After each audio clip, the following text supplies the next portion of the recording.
Capítulo 5 da Lei de Conservação.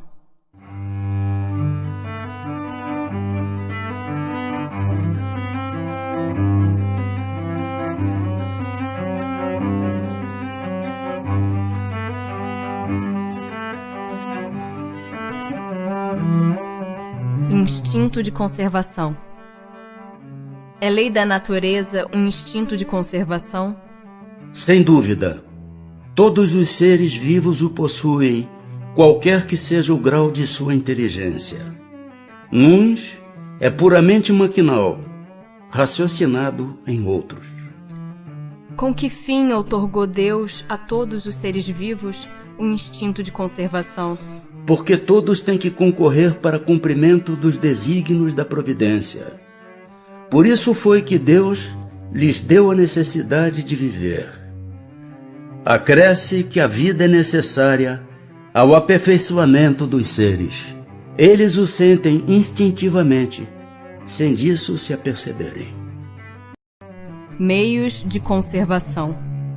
Tendo dado ao homem a necessidade de viver, Deus lhe facultou em todos os tempos os meios de o conseguir? Certo. E se ele os não encontra, é que não os compreende. Não fora possível que Deus criasse para o homem a necessidade de viver, sem lhe dar os meios de consegui-lo. Essa é a razão por que faz que a terra produza de modo a proporcionar o necessário aos que a habitam, visto que só o necessário é útil. O supérfluo nunca o é. Por que nem sempre a terra produz bastante para fornecer ao homem o necessário? É que ingrato, o homem a despreza. Ela, no entanto, é excelente mãe. Muitas vezes também ele acusa a natureza, do que só é resultado da sua imperícia ou da sua imprevidência.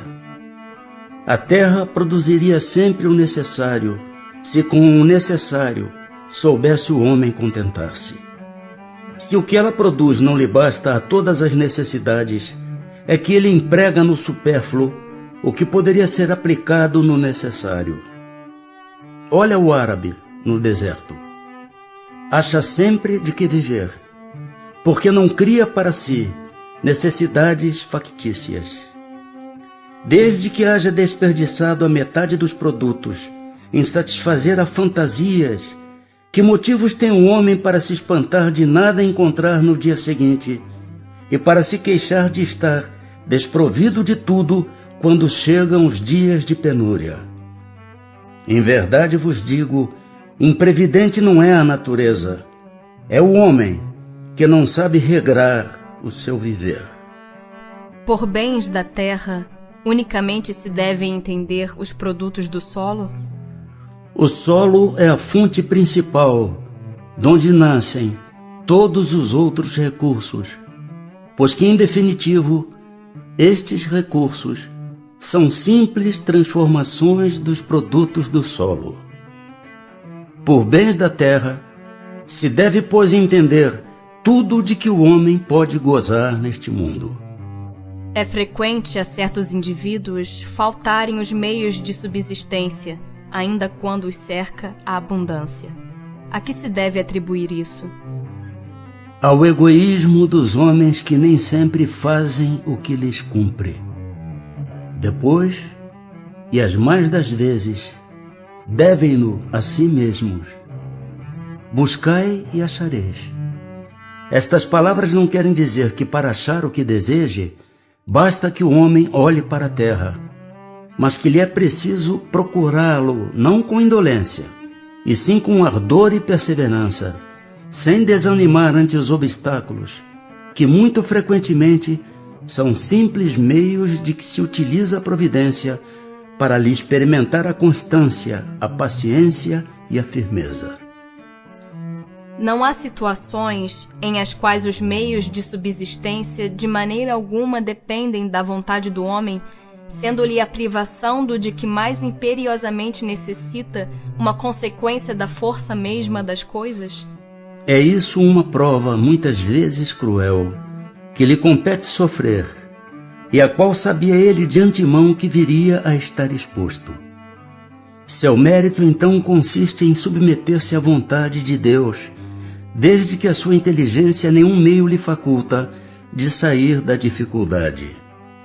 Se a morte vier colhê-lo, cumpre-lhe recebê-la sem murmurar, ponderando que a hora da verdadeira libertação soou e que o desespero no derradeiro momento pode ocasionar-lhe a perda do fruto de toda a sua resignação.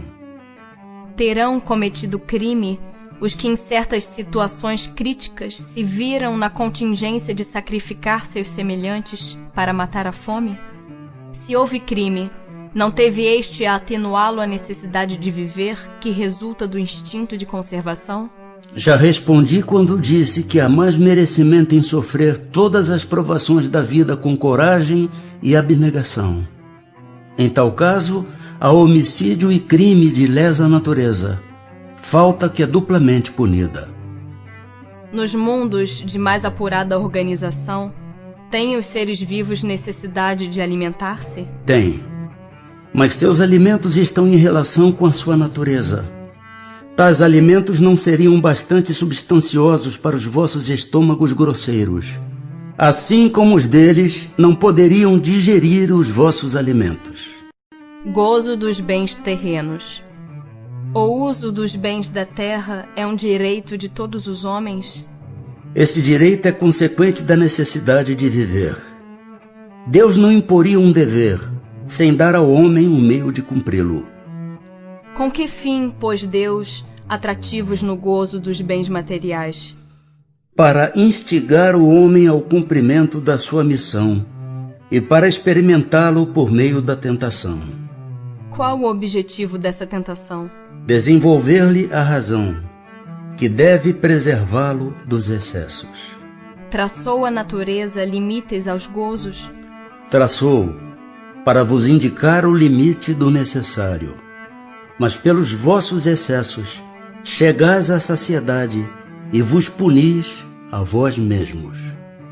Que se deve pensar do homem que procura nos excessos de todo gênero o requinte dos gozos?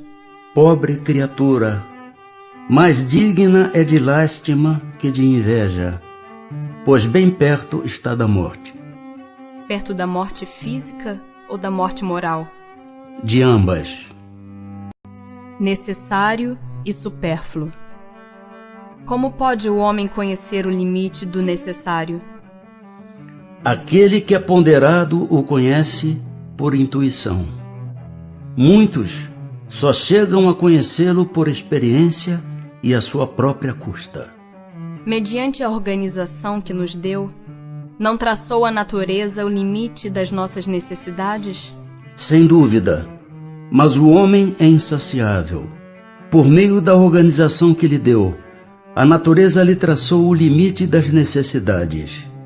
Porém, os vícios lhe alteraram a constituição e lhe criaram necessidades que não são reais. Que se há de pensar dos que assambarcam os bens da terra para se proporcionarem o supérfluo, com prejuízo daqueles a quem falta o necessário? Esquecem a lei de Deus e terão que responder pelas privações que houverem causado aos outros. Privações voluntárias, mortificações. A lei de conservação obriga o homem a prover as necessidades do corpo? Sim, porque sem força e saúde, impossível é o trabalho. Merece censura o homem por procurar o bem-estar? É natural o desejo do bem-estar. Deus só proíbe o abuso por ser contrário à conservação. Ele não condena a procura do bem-estar, desde que não seja conseguido à custa de outrem e não venha a diminuir-vos nem as forças físicas, nem as forças morais. São meritórias aos olhos de Deus as privações voluntárias com o objetivo de uma expiação igualmente voluntária? Fazei o bem aos vossos semelhantes, e mais mérito tereis. Haverá privações voluntárias que sejam meritórias? a privação dos gozos inúteis, porque desprende da matéria o homem e lhe eleva a alma. Meritório é resistir à tentação que arrasta ao excesso ou ao gozo das coisas inúteis. É o homem tirar do que lhe é necessário para dar aos que carecem do bastante. Se a privação não passar de simulacro, será como escarnecer do próximo. É meritória, de qualquer ponto de vista, a vida de mortificações ascéticas que desde a mais remota antiguidade teve praticantes no seio de diversos povos? Procurai saber a quem ela aproveita e tereis a resposta. Se somente serve para quem a pratica e o impede de fazer o bem, é egoísmo, seja qual for o pretexto com que entendam de enfeitá-la. Privar-se a si mesmo e trabalhar para os outros, tal a verdadeira mortificação, segundo a caridade cristã. Será racional a abstenção de certos alimentos prescritos a diversos povos? Permitido é ao homem alimentar-se de tudo o que não lhe prejudique a saúde. Alguns doutores da lei, porém, com um fim útil, entenderam de interditar o uso de certos alimentos e, para maior autoridade, imprimirem as suas leis, apresentaram-nas como emanadas de Deus. A alimentação animal é, com relação ao homem, contrária à lei da natureza? Dada a vossa constituição física, a carne alimenta a carne, do contrário o homem perece. A lei de conservação lhe prescreve, como um dever, que mantenha suas forças e sua saúde para cumprir a lei do trabalho. Ele, pois, tem que se alimentar conforme o reclame a sua organização. Será meritório privar-se o homem da alimentação animal ou de outra qualquer por expiação? Sim, se praticar essa privação em benefício dos outros. Aos olhos de Deus, porém, só há mortificação, havendo privação séria e útil. Por isso é que qualificamos de hipócritas os que aparentemente se privam de alguma coisa. Que se deve pensar das mutilações operadas no corpo do homem ou dos animais? A que propósito semelhante questão? Ainda uma vez, perguntai sempre vós mesmos se é útil aquilo de que porventura se trate. A Deus não pode agradar o que seja inútil, e o que for nocivo lhe será sempre desagradável. Porque ficais sabendo, Deus só é sensível aos sentimentos que elevam para ele a alma. Obedecendo-lhe a lei, e não a violando, é que podereis forrar-vos ao jugo da vossa matéria terrestre. Visto que os sofrimentos deste mundo nos elevam se os suportarmos devidamente, dar-se-á que também nos elevam os que nós mesmos nos criamos? Os sofrimentos naturais são os únicos que elevam, porque vêm de Deus. Os sofrimentos voluntários de nada servem, quando não concorrem para o bem de outrem. Supões que se adiantam no caminho do progresso os que abreviam a vida mediante rigores sobre-humanos, como o fazem os bonzos, os faquires e alguns fanáticos de muitas seitas? Por que de preferência não trabalham pelo bem de seus semelhantes? Vistam o indigente, consolem o que chora, trabalhem pelo que está enfermo, sofram privações para alívio dos infelizes, e então suas vidas serão úteis e, portanto, agradáveis a Deus. Sofrer alguém voluntariamente apenas por seu próprio bem é egoísmo.